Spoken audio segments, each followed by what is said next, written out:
Well, welcome in once again, everybody, to another extraordinary edition of the 19th Hole Podcast for Golfers. I'm your host, Dennis Silvers, and it is cold. It is cold. It is windy here in Las Vegas. Not great golf weather by any means. And we're getting frost delays, and we were supposed to get snow the other day. It's just been crazy, and I'm trying to find a house in some Caribbean island to go to where it's sunny all the time. Don't have to worry about frost delays, but you know, that's a whole other issue. Anyway, we got a lot going on in the world of golf right now, and I'm really excited because very soon, the week of the 5th, Super Bowl week, the LIV Tour is in Las Vegas playing their first tournament here at Las Vegas Country Club. We're going to talk a lot about that with a man who's heavily involved with a lot of the players and the PGA Tour. He's been on a number of times. We love having him on because he's a great guest, very knowledgeable. Let me tell you about Larry Klayman. Larry is a longtime practicing attorney at law. He is a former federal U.S. Justice Department prosecutor. Larry is the founder of both Judicial Watch and Freedom Watch. And Larry has also been involved in some very publicized litigation involving Barack Obama, for example, the Clintons, and more, which is fascinating on its face. Larry has also authored 3 or 4 books that we'll talk about. I don't have any of them. He has not sent me any. I'm requesting some, and he's also a frequent commentator on both radio and television, and he also hosts his own weekly podcast, which I had the pleasure to be on a couple of weeks ago, and we'll explore that a little bit. So without further ado, let's bring up my friend and a great guest, attorney Larry Klayman, and a lot of people in the studio, and they're going to be clapping for you in just a minute. But anyway, there you go. Larry, thanks for coming on. A lot going on in the world of golf. Let me start off with a couple of things. Is it Keith Pelley, the guy who runs the DP World Tour, is leaving, as is the guy from the R&A. He is leaving. What's going on with these Martin people? slumbers. Well, you can only conjecture. You know, let me just say in the outset, we're going to talk about this later. I represent world-class golfer Patrick Reed, who is a member of the LIV Tour. Right. I don't represent LIV. I'm wearing a LIV hat. I'm proud to do so. It's a great league, and I'm very happy. I thought the L was for Larry. I thought that's why you were wearing it. Well, that too. Yeah, I got an L on my my sweatshirt here too. Yeah. But one can only conjecture at this point. You know, I did take part on behalf of Patrick in an arbitration going back a year ago in London. That was over the DP World Tour's suspensions and fines of LIV players, claiming that they were playing in conflicting events. And we were confident we were going to win that. But the 3-judge panel, basically, who worked for the DP World Tour, in effect, didn't think so. And the matter is still being litigated over there in the United Kingdom. But what's interesting in the context of the so-called framework agreement, this is my own analysis, between LIV and between the PGA Tour and the DP World Tour and these investors, out of Boston, is that I would suspect that what happened with Pelley is that he got nervous that somehow he would be left in the wake of what's going on. Mm-hmm. Somebody offered him a job, to run the sports operation in Toronto, which oversees a number of Canadian hockey teams and the NBA team there. And he took the money and ran. And frankly, in my opinion, it's no great loss because I dealt with Pelley in that hearing. I actually questioned him. And I got to tell you something. I mean, he did a lot of damage to Patrick and the other LIV players with, what he did. And I can't get into the testimony because it's confidential. Yeah. But I don't think it's any great loss to anyone that he's no longer with the DP World Tour. Interesting. Well, so it'll be interesting to see who, in fact, becomes his replacement. Larry, I know you've been involved in this thing from day one, but did you ever foresee, and a lot of people ask me, what this has evolved into between the PGA Tour and Monahan, who I think should be gone, and the LIV Tour? And people saying, what's the problem with having another tour, some more competition, giving more options to these guys? And it has just blown up, as you know, because you've been in the forefront of it.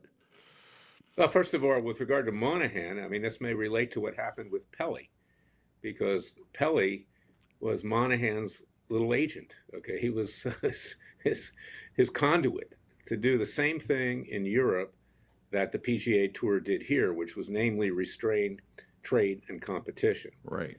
Because when LIV came into existence, immediately independent contractors like my client and other LIV players were suspended from the PGA Tour. In fact, you can see John Rahm, who joined LIV just a few weeks ago, he was immediately suspended from playing on the PGA Tour, and presumably from the DP World Tour as well, because the two of them have the strategic alliance agreement. They're a joint venture partnership, and the DP World Tour, which of course is also known as the European Tour, was under the arm of Monahan, and basically they were just following orders. Yeah. So I think Monahan, this may foretell that he may be gone as well, and that Pelly didn't have his little master to rely on anymore at the PGA Tour. But I know that the players, from everything that I've read about the PGA Tour, they want Monahan gone. Yeah, they have no confidence. He some lied to them. There's some scuttlebutt, Larry, going around, if I'm not mistaken, about this independent contractor thing he wants gone away. Yeah, I don't know what they mean. Nobody knows what's going on with so-called negotiations. No one even knows whether there really are negotiations. Yeah. But I do know one thing for sure in my mind, my opinion, and LIV is a tremendous product. It's a great product. It is complementary to the PGA Tour. And the whole intent of the PGA Tour and the DP World Tour was to not have competition. And they admit that. In fact, they're saying, Jay, we'd like to have a merger because we don't want to have competition anymore. Yeah. Well, it's not just whether they agree to some kind of cooperation or joint venture or merger. The Antitrust Division, of which I'm an alumnus, I actually helped break up AT&T when I was a young lawyer, is going to be looking at this thing. So it's going to be a long time, even if they reach an agreement, that it would ever be approved by the U.S. Department of Justice. And then there's also opposition on Capitol Hill to it with regard to foreign investment. Now, fast forward, before LIV ever filed a case in California against the PGA Tour, some of the players like Phil Mickelson and Taylor Gooch and others, and then LIV joined it, I had filed an antitrust lawsuit in Palm Beach County, Florida. This case is styled Klayman versus the PGA Tour and Jay Monahan. And I had other defendants in there as well. Right. That case is going You filed that on your own behalf, correct? As a golf fan. As a golf fan, right. Right. And if you look at a lot of the publications that are coming out later, they talk about how the golf fan has been harmed by what's been going on in the last few years, and that we're not able to watch the best players compete head to head. Right. And that has the effect because of raising prices, for all events, particularly the PGA Tour, because they stifled competition. Yeah. That's the basis of my case. Now, coming up soon, and I've been fighting for over a year because the lawyers of Tiger Woods, Rory McIlroy, and Davis Love III tried to obstruct discovery. They've lost 3 times in state court, both at the lower level and the appellate level. And Tiger Woods is scheduled to be deposed by me in Palm Beach on January 30th, and Rory McIlroy on February 23rd. I previously deposed Davis Love III. I can't discuss that deposition yet because it's still under seal, but it will come out eventually. And I have reason to believe, based upon what I know, not confidentially or otherwise, but just what's out there, that Tiger Woods was deeply involved in the anti-competitive conduct against LIV, and so was McIlroy, as well as Love. And that's why they are being deposed right up front, because they should be able to provide the roadmap of what was going on Sure. in terms of the anti-competitive conduct. But this is of importance to all golf fans, because we want to see the best players play head to head. And when that's happened, television ratings have skyrocketed. You might remember a year ago at this time when my client and friend Patrick Reed was going head to head with Rory McIlroy in Dubai. And it's that controversy that arose about a ball in a tree that Brandel Chambly defamed Patrick about, one of many. Well, the ratings for that telecast of the DP World Tour, was a world indoor record, okay, because Patrick was playing for LIV, Rory was playing for the DP World Tour, and the ratings went up. So it creates interest, but it also creates the desire for fans to get what they paid for, with their tickets. Right. If you go to a PGA Tour event today, unless it's an elevated event, you're going to see second and third rate players play. You're not going to see the stars, okay? Right. So what did Monahan do? He created these elevated events with the Players Advisory Committee of the PGA Tour. And this has created an internal civil war inside of the PGA Tour, because now the elite players can make huge amounts of money, $3 to $4 million if they win, $20 million, $25 million purses. That's what put the PGA Tour in, apparently, as they claim, which I don't believe, in financial difficulty. They had a slush fund of about $800 million to begin with. But the rank and file players, like Mackenzie Hughes, who was spoken out lately, and others, they say, hey, what is this? I thought I was a member of this tour. I'm getting the short shrift. I'm getting the crumbs. And these people are making, people like McIlroy and Woods are making this huge amount of money, the elite players. So there really is a internal war going on at the PGA Tour at the same time that the war with LIV continues. And this is, again, it's my own view, but the reason that John Rahm went over to LIV is because he perceived that the PGA Tour was disintegrating, falling apart, and he figured that, why not take the money, okay, because he's exempt from the majors, up to 2029, and he'll play the majors and he'll play LIV, and he'll have his own team. There'll probably be a lot of Spaniards on that team and whatever. And it's a great product. And why not? But the same reason that Pelly's bailed out, I think there's going to be a lot of players bailing out of the PGA Tour and joining LIV in the future. Yeah, or they certainly want to. Absolutely. I agree with you. 100%. Larry, just got to hang loose with it. We got to take our first short break.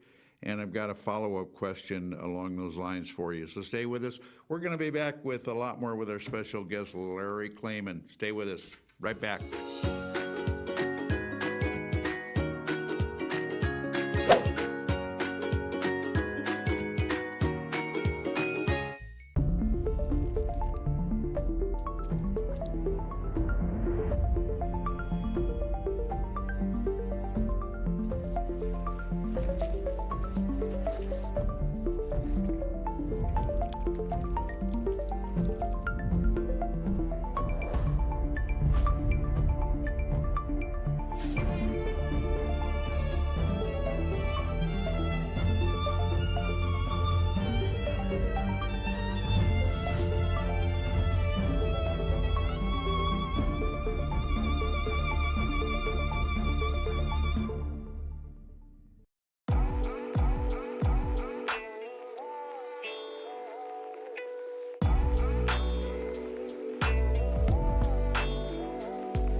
All right, we are back, everybody, with more of the 19th Hole Podcast for Golfers. I'm your host, Dennis Silvers, getting into a great discussion with attorney Larry Klayman, talking about the LIV Tour and the PGA Tour and the World Tour and all sorts of stuff. Larry, from what you know and from what you perceive, your best guess as to when and if some kind of basic agreement is going to be made between the two entities. Well, even if an agreement is made, and I'm increasingly doubtful about that, the very fact that Jon Rahm went over to LIV means that LIV continues in existence, and the Saudi Public Investment Fund wants it to continue in existence. The question is, can the PGA Tour live with competition? Can they live with a rival league, even if it's somehow integrated in a way that LIV will be devoted mostly to worldwide events, to growing the game there? Because most events at LIV are out of the United States in 2024. But I'm very doubtful that anything will come to fruition in terms of implementation. And this is my own opinion. I'm not speaking for LIV until 2026, if it happens at all. Interesting. Because even if they reach an agreement in 2024, the Antitrust Division in the United States, U.S. Department of Justice, the antitrust authorities in Europe, in Great Britain, at the European Union, will be reviewing this agreement. And that takes time. The government is extremely slow and inefficient. So by that time, this is my guess, reasoned guess, is that LIV will become so substantial that it may not even want to integrate with the PGA Tour anymore. And of course, it's been rumored that Jon Rahm, is recruiting players for his team. Right. Which he has a Roman name. I forget right now what it is. It's a great name for his team on LIV. And once that happens, that further solidifies LIV. Plus, the fact that Monahan had to fall on his sword and Rory and say, okay, we want to do business with LIV. We want to have a merger, this kind of thing. And even, Rory recently threw in the towel on that because he had to.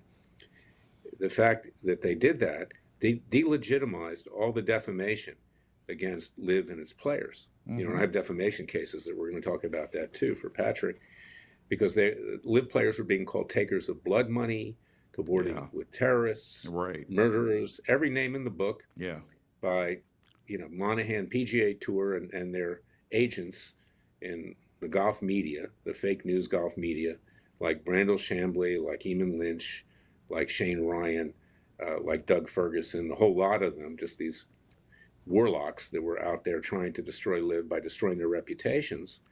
But that had the effect of scaring away sponsors. And in fact, it even got so bad that there was a bomb threat in 2023 at Doral. I was on the 16th hole with Patrick and his family, and there was a bomb threat because they'd whipped up so much hatred towards LIV players, and then they used some 9/11 families to do it. They likely funneled money to them to get them to do it. They had commercials running on Fox News. The LIV players were taking blood money. They tried every trick in the book, but now that's delegitimized. So now you're going to see more and more sponsors go to LIV. And once LIV gets that economic security and is able to function without subsidization from the Saudi Public Investment Fund, in my view, why would they even want to merge with the PGA Tour at that point? Yeah, interesting. That was a low blow when they did that. And it's ironic, Larry, as you probably know, you got some sponsors that are getting really wobbly about their continued sponsorship for certain PGA Tour events. Most notably right now, Farmers has pulled out of the event at Torrey Pines, and they've been in there for a long time. And you wonder why. It's either they're not getting a return on their investment, or because of all this stuff going on with the PGA Tour and all the drama and all that stuff. What do you make of that? It's the elevated events. They can't afford it. Yeah. And that was expressed recently by Mackenzie Hughes, who's a great golfer, but he's not at the level of McIlroy or Rahm or Scheffler or whatever. And he feels shortchanged because it's hard for these people to get into these events, these, B+ golfers, for lack of a Right. better word. And so American Express bails out, uh, Wells Fargo bails out, now Farmers bailing out, Yeah. Honda bailed out in Florida, the Honda Classic, Mm-hmm. and the PGA Tour is hemorrhaging, which is why Jay Monahan double-crossed the Saudis and went to this investment firm, Right. the consortium of billionaires To get in money. Boston. And the Saudis are looking at this and they say, these guys aren't playing fair. I'm not, this is my own interpretation. I don't have any inside knowledge. And they're saying they're not playing fair. So, hey, we're going to proceed ahead here. And we didn't reach any agreement that we would have another partner in this other than the PGA Tour Right. and the Public Investment Fund. So Monahan got cute and he screwed himself two ways. He screwed himself with his players and he screwed himself with the Public Investment Fund. And he didn't play fair. In my view, he's not an honest man. And the players, frankly, of the PGA Tour right now, most of them want him gone. Yeah. Yeah. I agree. Very shady, to say the least, but it's an interesting dynamic with these sponsors. And the way I look at it, Larry, you get some of the best players. You do have some of the best players in the world on the LIV Tour. They're getting some exposure. They need more exposure, in my opinion, and it'd be silly for them not to sponsor some of these teams that are very attractive. Let's talk about the Aces, the team that Patrick's on. Yeah. You've got him, world-class player, Masters champion, 2 world championships. You've got DJ, you got Dustin Johnson. I mean, people love watching these guys. Not only that, the people, first of all, per capita, okay, you've got now 50 players on LIV, okay, approximately 2 more than originally envisioned with the 48, is that per capita, they have better players than the PGA Tour. If you look at it, more major winners percentage-wise than the PGA Tour. And even more important is that the players on LIV have a personality. They're interesting people, whether it's DJ or Patrick or DeChambeau or Rahm. I've met Rahm a couple times. He's a really classy person, okay? And there are others like that as well on LIV. And the players on the PGA Tour are pretty much, they're like, lawyers. They're like in suits. they don't have a great personality. Yeah, they don't. I mean, good people, nice Scotty people, Scheffler looks but they like a don't. nice guy, but Scotty Scheffler looks like a nice guy, but he's got the personality of a piece of wood. Yeah, I mean that's just the reality, That's just the way it is. Yeah, and LIV Tour, not only players, they're playing wonderful golf courses. Which brings me to this: I've had discussions with a number of other golf media people that watch the show. They go, Dennis, what would you change? What's up with the format? With the teams, I don't like, having the team scores and this and that and the other. What would you like to see differently, Larry, if you had an opportunity to change things in that regard? No, I think the format is great, and that's why it's catching on. First of all, it's fair, more fair, okay, better English. They all start at the same time. Okay, it's a start where you start on different holes, shotgun start. Right. And the weather conditions are the same for everybody. See, that is what really throws things off. And I know the PGA Tour, for instance, with Patrick for years, because they were not considerate and friendly, they would have him go off at times that were really detrimental to him. I know that. And there are other players, if they want to retaliate against you, they'll pick a time where you're not going to do as well as the other players because of the weather. Right. Okay. Secondly, LIV tournaments, rounds are finished in 4 to 5 hours. And it's much better for the networks to have that shorter period than to have to be on for 10 hours. Okay, on that. So, and a golf fan can appreciate everything in that period of time. So that's important. And then, of course, they play music. It's a misnomer that doctors, lawyers, and professionals, including golfers, can't function if there's music playing. Yeah. And the fans love that. They love it. They love the fact there's music. Yeah. And so it's a whole different atmosphere, and that's not to denigrate the PGA Tour, but it's complementary. So if you feel like going to an event that's more fun, go to LIV. If you want to be more serious, go to the PGA Right. Tour. It's great to have both. Yeah, exactly. Where you have to do the golf clap, like this, and yeah. And we've talked Yeah, I about mean, the this one thing before. I've noticed, and this is the segue. Patrick, I know, largely went to LIV, not just because it gives him more time to spend with his family. There are fewer tournaments. And he loves, in fact, competing throughout the world. That's why he's an honorary member of the DP World Tour, even though he's largely suspended by them, for anti-competitive reasons. But the fact is that he's treated with respect on the LIV Tour. He was never treated with respect on the PGA Tour. And the fans on the PGA Tour, by and large, to a greater extent, there are a lot of them that come, they're drunk, their kids around 25 years old. They say things that are very hurtful and disparaging. They interrupt you when you're putting.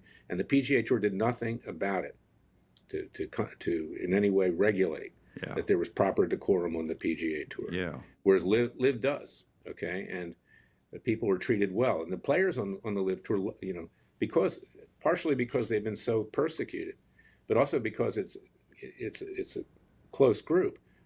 They really get along well with each other. There's a camaraderie that you don't see on the PGA Tour, because I've been to a number of events, obviously. And it's really something special. I even went to Saudi Arabia last year, and for the event there in Jeddah, in King Abdullah Economic City, and I met a number of Saudis, and with open arms, and it was right before the war with Hamas in Israel. Right.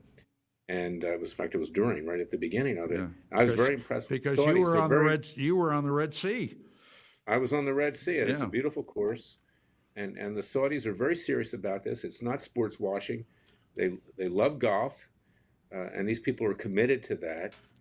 And that area of Saudi Arabia is becoming, no pun intended, because Mecca isn't Saudi Arabia, but it's becoming the Mecca of the golf world and industry. You've got Lucent plants there. You've got Honda plants there. The investment's tremendous. Saudi Arabia wanted to make peace with Israel, and that was the reason why I think that the war erupted.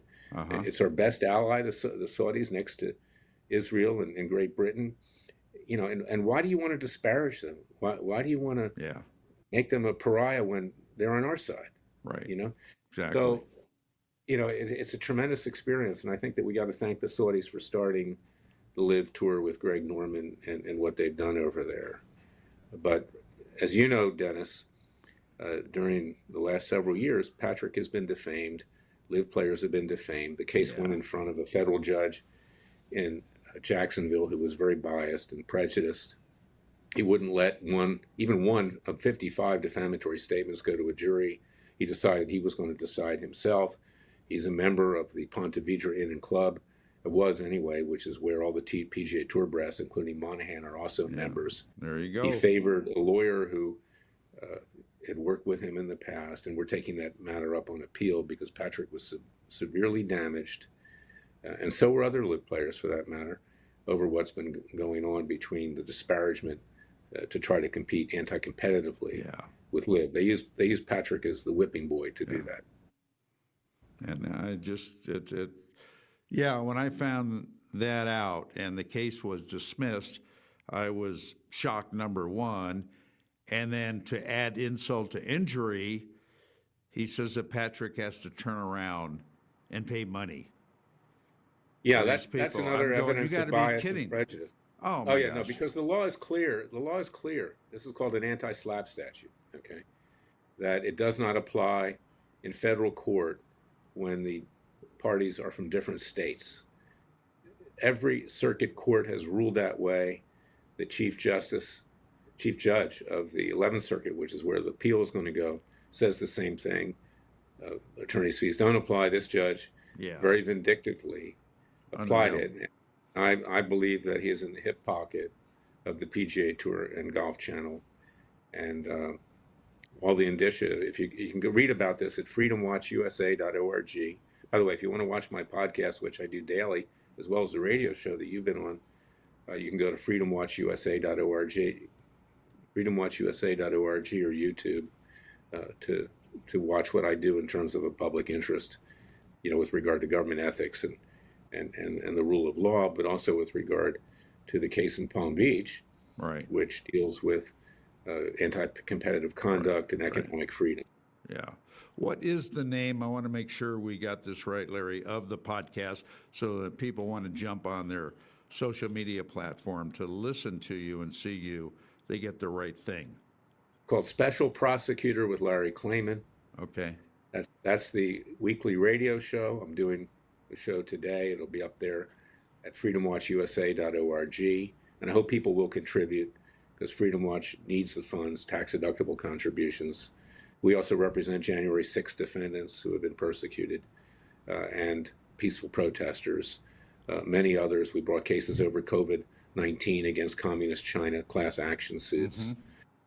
So we're doing a lot of public interest. I'm the founder of Judicial Watch. And I ran for the Senate in Florida, and after that I started Freedom Watch. That's freedomwatchusa.org. And you can also go to larryklayman.com. That's my law firm's website, and read about Patrick's case there, because that is a private case that I brought for him. He's not to be associated with what I do at Freedom Watch, Right.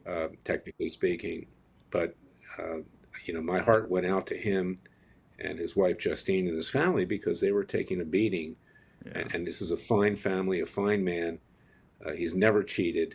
Nobody's ever found that. But, the media has to find somebody to work on. Right. And we know how dishonest the media is. And the golf media is even worse. It's even worse than the political media, because most of them don't know what the hell they're writing. Right. They just copy what the last jackal wrote. Right. And they figured, well, it's an easy target, Patrick Reed, so we're going to take care of him. Yeah, which is really, really unfortunate. Randall Chambly was just a despicable human being, Chambly. Yeah. And, and everybody recognizes that at this point. Yeah. All right, Larry, save that thought. We're going to step away, take another short break, and we're going to come back and talk a little bit more with Larry Klayman. Stay with us. We return, promise.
As golfers, we want instant gratification when it comes to a better golf swing and playing better golf.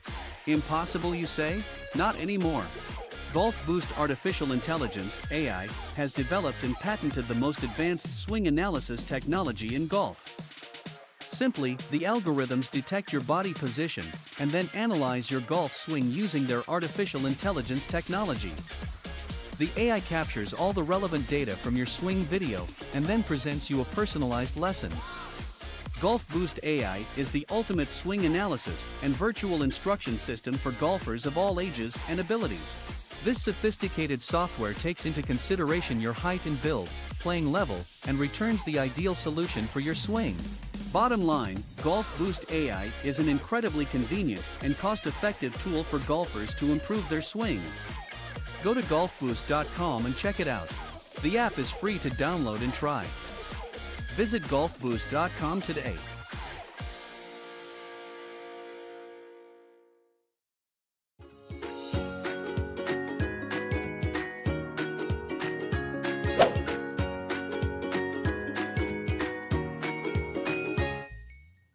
All right, like the screenshot said, welcome back everybody to more of the 19th Hole Podcast. I'm Dennis Silvers, enjoying a great interview with Larry Klayman. By the way, I was lucky enough for Greenwood Golf to send me one of those beautiful putters, Larry. You know, they're the only people that make putters with a wooden head, and they're absolutely beautiful. They look great. They feel great. I took it out, made some putts, and I go, greenwoodgolf.com, check them out. They've got a series of them, different price ranges, and they're absolutely super. Dennis, I go up against a lot of lawyers that have wooden heads, I can tell you. Yeah, I bet. In your recent conversations with Patrick, is he excited about coming to Las Vegas? He is. I think who wouldn't be excited about coming to Las Vegas? It's one of my favorite places. Yeah, and after all, he gets a chance to meet me, so that's all he needs. And I'll be there. You know, I represented Clive Bundy's. I was in Las Vegas a lot. Yeah. And I stayed at the Marriott where you live in Summerlin. And I really love the people of Las Vegas. I'm not just saying that to be patronizing. They're really down to earth, good people. I'm not so big on the Strip, but I love the people there. Yeah. On that. Yeah. Well, we're looking forward. I don't gamble, so I guess I don't have an attraction for the Strip except for the well, entertainment. we're looking forward to having the tournament, meeting some of the players, and for the event. And I hope it becomes obviously, a yearly thing. And I'm very, very excited about it. When you talk to, and you have a chance to talk to the other players, a lot of the other players on the LIV Tour, do they mention to you, or do you talk about all of the commotion, all of the drama, all of the chaos between the tour, the PGA Tour, and the LIV Tour, and what's going on about it? Have they expressed any feelings about that to you? Not really. I've talked to some, and in Saudi Arabia, I sat down with Phil Mickelson a little bit and talked to him. What concerns the people on LIV is official golf world ranking, okay? And they've been frozen out of that. I actually had OWGR, as we call it, as a defendant in my lawsuit in Palm Beach. I had the DP World Tour. They were dismissed without prejudice. I'm sure they're going to come back into that case. It was based on whether there was personal jurisdiction or not. There is, because they do a lot of contact with the PGA Tour in Ponte Vedra, Florida. But the bottom line is this, is that while certain tours that LIV is affiliated with, like the MENA Tour, which is like an affirmative action tour in Africa in many ways, it's an up-and-coming tour to promote more prosperity in Africa, is that they play a 54-hole schedule, just like LIV. And then there's a Latin American tour, same thing. And they qualify for world ranking points, yet LIV, who's affiliated with those tours, won't get them. It's purely discriminatory. Yeah. And this is keeping out most of the LIV players from playing in major tournaments because they can't get the world ranking points that will let them qualify. Unless you're John Rahm or Patrick Reed, who has got a lifetime exemption at the Masters, and last year got into all the events because he did majors, because he did well at the Masters. So that, and then they jockeyed around the exemption aspects of it with the USGA and the PGA of America and not the British Open, but the others. They were playing all kinds of games to keep the LIV players out of the majors. That's what concerns them. Yeah. And I don't speak for all of them, and I don't speak for Patrick on this, but my own impression is they could care less, frankly, about the PGA Tour at this point. Yeah. They have a great league, and I think most of them would like it to continue independently of the PGA Tour. Yeah, exactly. I know that you're not playing as much golf as you like. I know that, number one, nor am I. And you are also using the same brand of clubs that I'm using, which are absolutely great. What are you using these days? Grindworks. I'm a golf club freak. Okay, Not like Bob Parsons at PXG, who I understand used to spend $100,000 a year on clubs before he started his own company. But I've tried them all. I've tried Mizuno. I've tried Miura, who were thought to be, have the softest, forgings. The Japanese, by the way, make the best forgings, much better than is made in Mexico or Thailand or anything else that supplies, Titleist and the others. I got to tell you, these are the greatest clubs I've ever had. They are so soft, they're so responsive, and I have the cavity back, which is the 202. Patrick redesigned them. Right, He designed which all I of do, which I have. Yeah, and if you look at backs, the grooves are different than on the clubs because Patrick wanted more spin, and they're closer together. And I recommend Grindworks, grindworksusa.com. And you get Great personal sticks. attention. Yeah. Patrick's wife, who runs Team Reed, is in charge of it, and they have a quick turnaround, and they're really great clubs. Yeah. No, they are type of shaft, type of grip, loft and lie. I mean, you can't beat it for a club manufacturer. So, and we're very happy to run the commercials for Grindworks USA, which is Patrick's clubs. And if you get a chance to play them, you're going to love them, I guarantee it, because I have hit everything, like Larry. What do you expect for the tournament here in Las Vegas? I know you're going to be out, as I am, watching it. What do you expect to come out of it, if anything? Well, it's a huge event. I mean, it really is the first tournament in the United States for 2024. Right. The first one is in Mexico, in Mayakoba. Right. So the fact that you have John Rahm and the rest of them making their debut in Las Vegas, and in Sin City, so to speak. Yeah. I'm joking, of course. Like I said, I love Las Vegas. It's going to be a really big event, and it's going to be Super Bowl weekend. So you're going to have a lot of people there. A lot of people. And they're going to say, well, okay, I came to this for the Super Bowl, but I'm also going to go to LIV. Yeah. At the same time. Yeah. So I think it's really going to be a huge turnout, and the fact that that's Rahm's first tournament on LIV it's going to go right through the roof. I agree with you. By the way, let me tell you a story with Grindworks. Sure. Okay, so with John Rahm, this was at the BMW in Wentworth, over a year ago, first year of LIV, and I'm with Patrick in the Players Lounge, and he has his clubs there. He was just practicing, and John Rahm comes up and looks at the Grindworks like, "What are these?" And what really impressed me about Rahm was he says, talking to Patrick because they're friends, and then he turns to me and he says, "My name's John Rahm. Nice to meet you. How are you?" and holds out his hand. Now, obviously, I knew who John Rahm was, right? Mm-hmm. But he was so polite and so soft-spoken. I've had some contact with him since. He's really a very classy person. And, he himself, when he signed with LIV, has been disparaged, for the last several weeks. And he never was against LIV. But yet they're claiming that, he's a hypocrite. He went there. Jump ship. Whatever. Yeah, right. He's got 2 young kids. He wants to spend time with his kids as well. Yeah. Absolutely. And you can't blame them. They're, it's a perfectly legitimate reason. And, I look forward to hopefully talking to him and seeing him play. And I think it's a real boost for LIV. You get somebody of that ilk to go over to LIV, and a lot of people are saying, well, yeah, if John Rahm goes over to LIV, there's a problem going on with the PGA Tour. Which is true.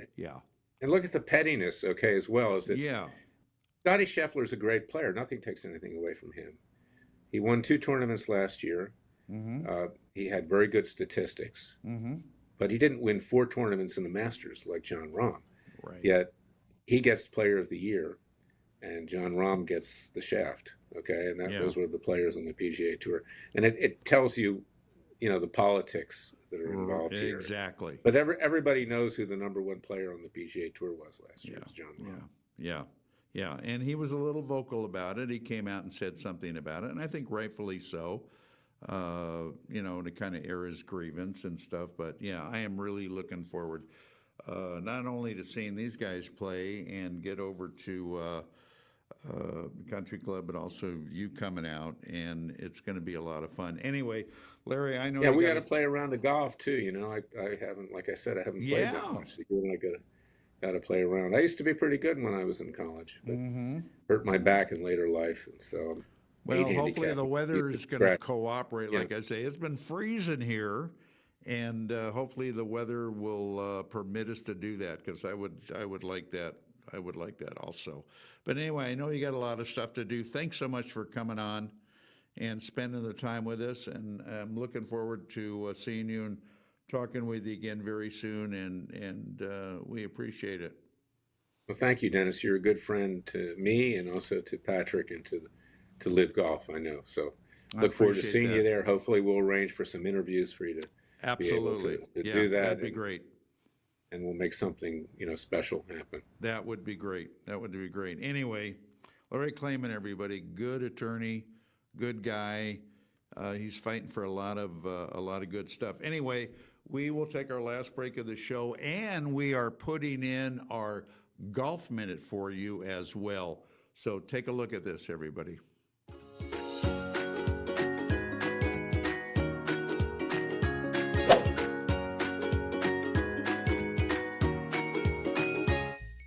One of the perks about being in golf media is that I get to try every club ever made. Of course, like most things, some are better than others. I'm here to tell you that I have found unquestionably the absolute best performing set of irons I have ever played, and my scores show it.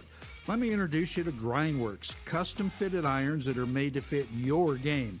Grindworks offers players 3 different styles of irons. You can choose muscleback irons, cavity back irons, and even blades, along with some awesome wedges. And when you purchase your clubs, Grindworks lets you choose the type of shaft you want, the type grip you prefer, and even will adjust the loft and lie of your clubs if needed. That's unheard of. So what are you waiting for? Feel the power and experience and performance of these amazing clubs. Simply go to grindworksusa.com or call 281-651-4046 to order. Trust me, your handicap will love you for it. Hi, I'm Dennis Silvers here for 8 News Now, and I'm here with longtime teaching professional Tom Mutzler. We're at Eagle Crest Golf Club in Sun City, Summerlin. And Tom, I think a major problem with most amateur players is alignment and direction. You're absolutely right, Dennis. It's almost impossible for me to aim this club face accurately at a target that's 100, 150, 200 yards down the range. So what I have to do is find an intermediate target, something a foot to 2 or 3 feet in front of me, that's on the line that I want to start my golf shot. I've cheated here and put a pebble out here and, along my target line. But I'm going to walk in looking at that intermediate target, aim my club face first, and then step in to take my stance. And now I'm ready to make my swing. Tom, thanks. That was great advice. I know that's going to help a lot of our viewers become better players. For the Golf Minute, I'm Dennis Silvers. We'll see you all back next time.